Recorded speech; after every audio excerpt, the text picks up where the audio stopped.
Journée nationale de l'immigration ce 17 octobre donc, le président de la République, Abdelmadjid Tebboune, a réaffirmé l'attachement constant de l'État à défendre les enfants de la communauté nationale à l'étranger, ainsi que leurs droits, à protéger leurs intérêts et à réunir les conditions optimales pour leur intégration dans le processus de redressement et de renouveau national.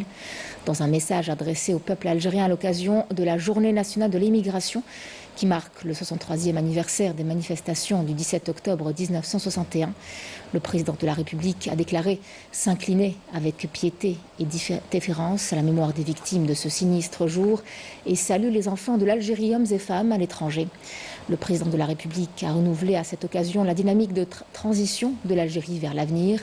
avec une nouvelle vision confiante en les capacités du pays et en ses compétences et la prise de conscience de ces jeunes et de son peuple des défis, convaincus de gagner les paris et de réaliser les rêves de nos valeureux chouhadas dans une Algérie altière, l'Algérie du nationalisme et de la dignité, est attachée aux principes du droit et d'équité en ce qui concerne le dossier de la mémoire que certains cercles extrémistes tentent de falsifier ou de reléguer au tiroir de l'oubli au moment où la question de la mémoire a besoin d'un nouveau souffle de courage et d'intégrité pour se débarrasser du complexe du passé colonial et se tourner vers un avenir où il n'y a pas de place pour les semeurs de haine, parmi ceux qui restent prisonniers d'une pensée coloniale obsolète.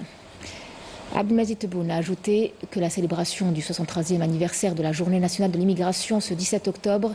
vient en commémoration des luttes de notre communauté à l'étranger qui exprime le ralliement des Algériennes et des Algériens résidant en France à l'époque à la glorieuse révolution de libération, soulignant que cet anniversaire demeure profondément gravé dans nos esprits de par la forte symbolique qu'il revêt, illustrant l'unité et l'attachement du peuple à la réalisation des objectifs tracés dans l'éternelle déclaration du 1er novembre.